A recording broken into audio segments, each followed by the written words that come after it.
ఓం నమ శివాయ. ఓం శ్రీ గురుభ్యో నమః. ఓం శ్రీ మాత్రే నమః. అందరికీ నమస్కారం అండి. ప్రతిరోజు రాశి ఫలాలు తెలుసుకోవడానికి ప్లీజ్ మన ఛానల్ని సబ్స్క్రైబ్ చేయండి. అలాగే వీడియోని తప్పకుండా లైక్ చేసి మన ఛానల్కి మీ వంతు సపోర్ట్ ఇవ్వండి.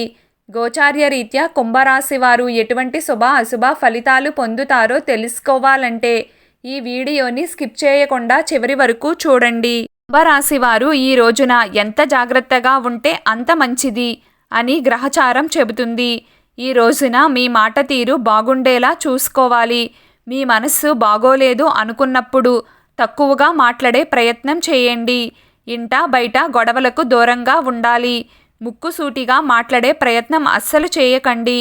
ఇంకా చెప్పాలంటే ఈరోజు ఎవ్వరితోనూ పెద్దగా మాటలు కలపకుండా మీ పని మీరు చేసుకుంటే ఎలాంటి ఇబ్బందులు రావు.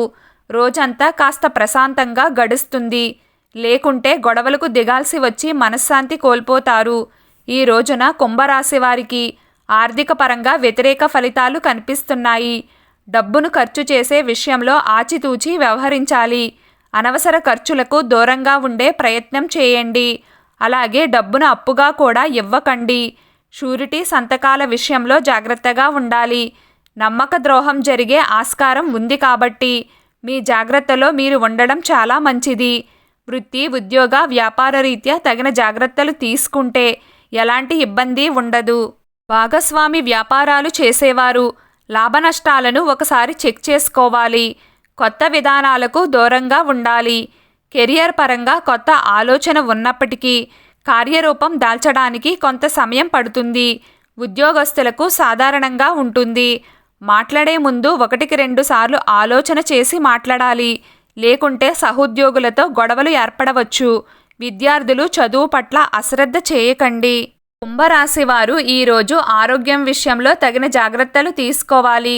డాక్టర్ సంప్రదింపులు అత్యవసరమవుతాయి. ఇంటి సభ్యులు మిమ్మల్ని ప్రేమగా చూస్తారు. వారితో వాదనలకు దిగవద్దు. ఈరోజు తల్లి తండ్రి గారి మనస్సులను కష్టపెట్టకండి. ఈ రోజున ఫైనాన్స్ రంగాల వారు జాగ్రత్తగా ఉండాలి. ఈరోజు కుంభరాశి వారి అదృష్ట సంఖ్య 8. ఈరోజు కుంభరాశి వారి అదృష్ట రంగు ఎరుపు రంగు. ప్రతిరోజు మీకు ఇష్టమైన దైవారాధన చేస్తూ ఉండండి. అంతా శుభం కలుగుతుంది. ఈ వీడియో మీకు నచ్చినట్లయితే ప్లీజ్ లైక్ చేయడం మర్చిపోకండి. అలాగే ప్రతిరోజు రాశి ఫలాలు తెలుసుకోవడానికి మన ఛానల్ని సబ్స్క్రైబ్ చేయండి. నమస్కారం.